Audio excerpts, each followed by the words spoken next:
Greetings, sir.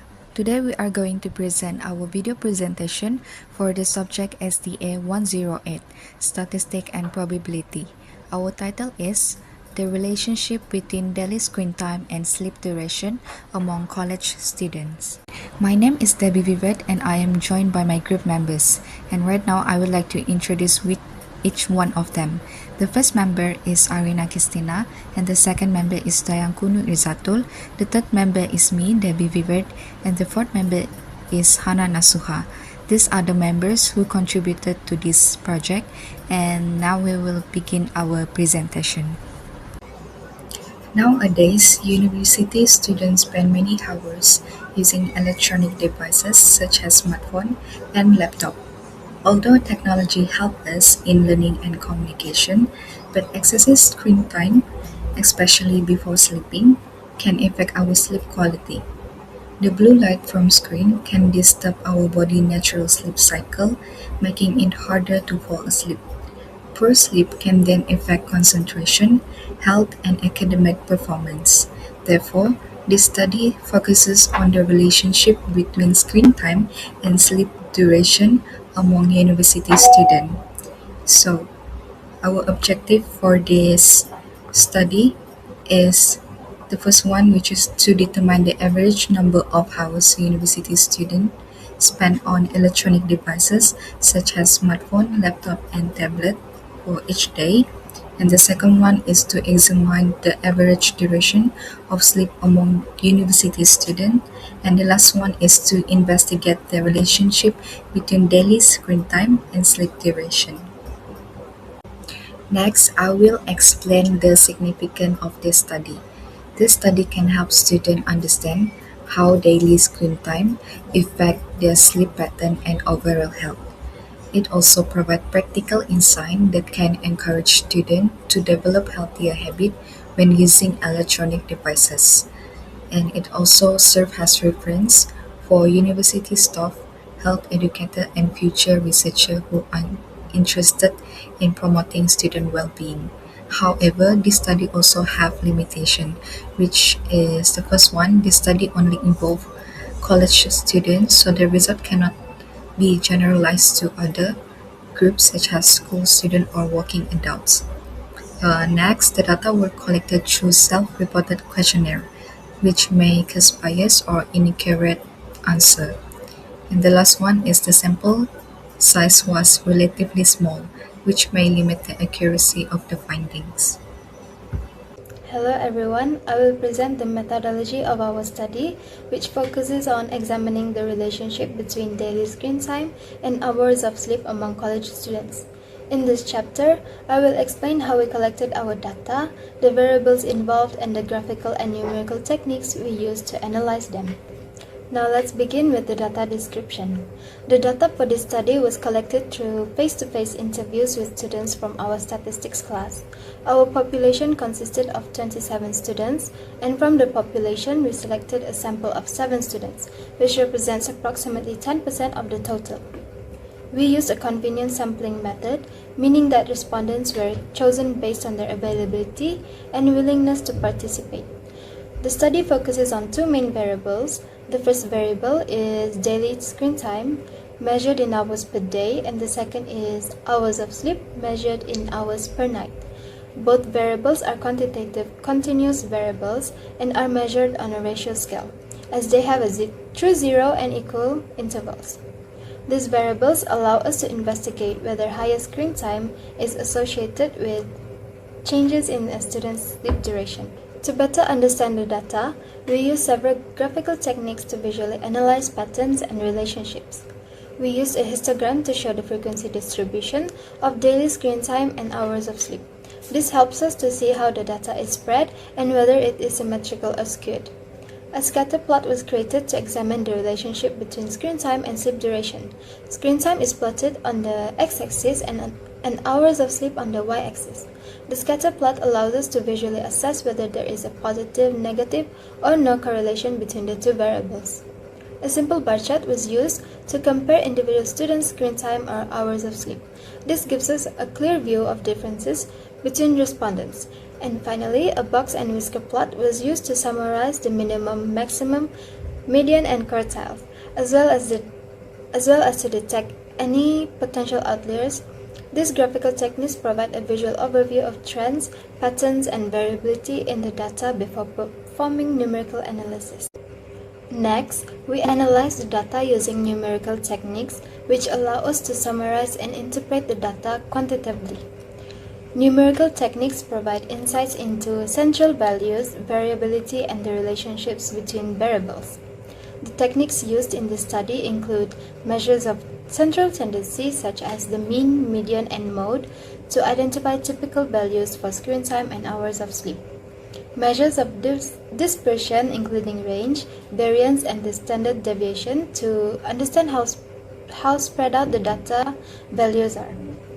Measures of position such as quartiles and skewness to describe data distribution, coefficient of variation to compare relative variability between the variables, correlation analysis using the Pearson product moment correlation, coefficient and coefficient of determination, to determine the strength and direction of the relationship between screen time and sleep duration. Regression analysis to model and predict hours of sleep based on daily screen time.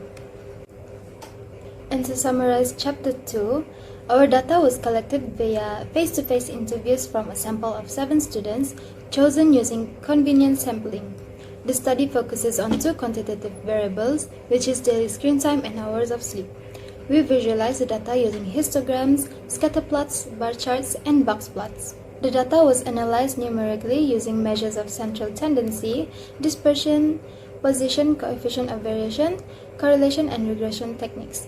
These methods provide a comprehensive understanding of the patterns and relationships between screen time and sleep duration among college students.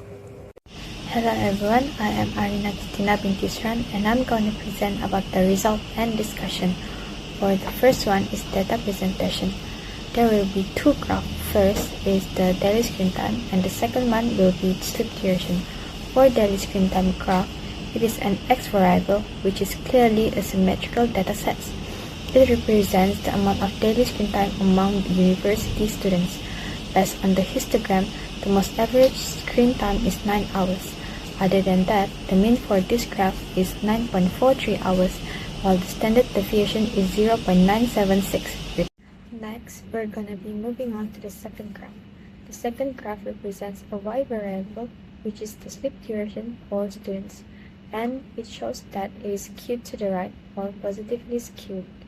Based on the histogram, the highest sleep duration is shared between 5 and 6 hours.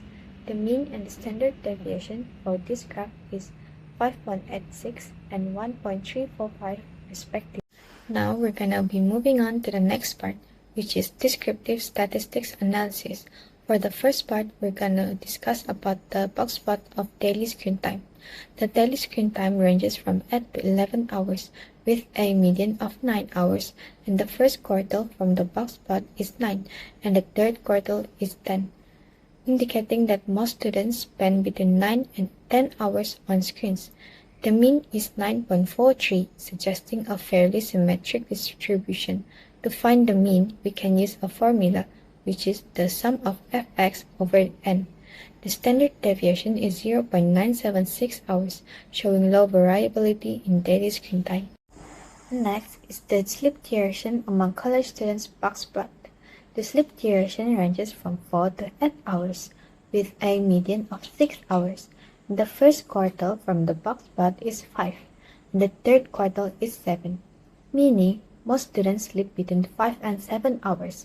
The mean is 5.68 hours, indicating a minor left skewed.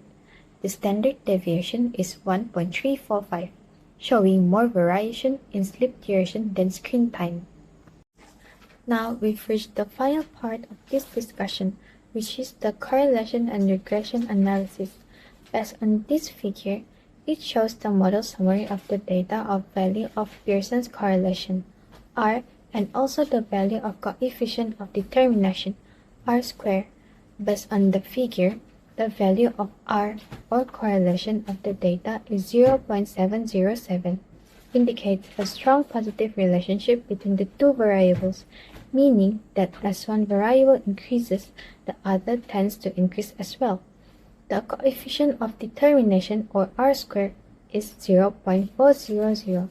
This value shows that 40% of the total variation in sleep duration can be explained by differences in daily screen time, while the remaining 60% of the variation is due to other factors, such as academic workload or personal routine.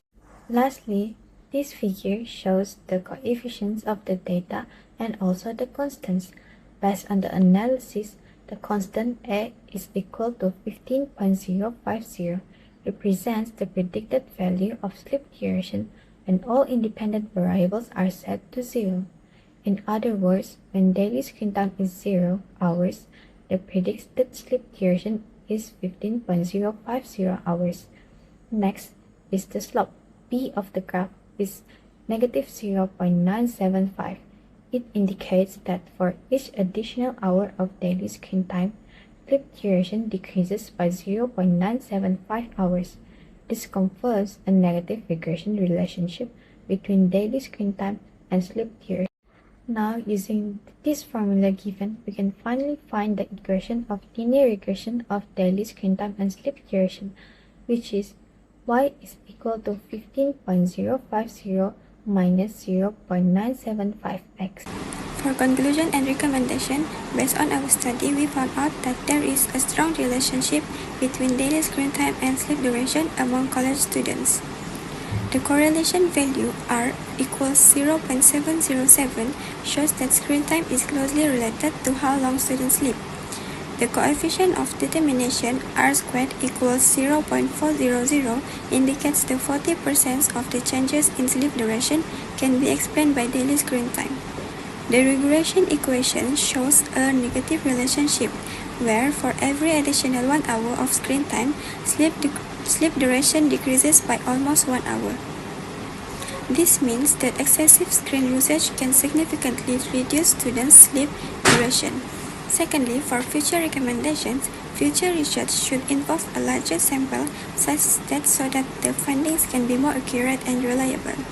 In addition, other factors such as stress level, caffeine consumptions, and academic workload should be included, as these factors may also affect student sleep duration. Based on the results, students are advised to reduce their daily screen time, especially before sleeping, to help improve their sleep quality. Lastly, awareness should be promoted among students regarding healthy screen habits and the importance of getting enough sleep for their overall well-being. So this is our reference for our video presentation.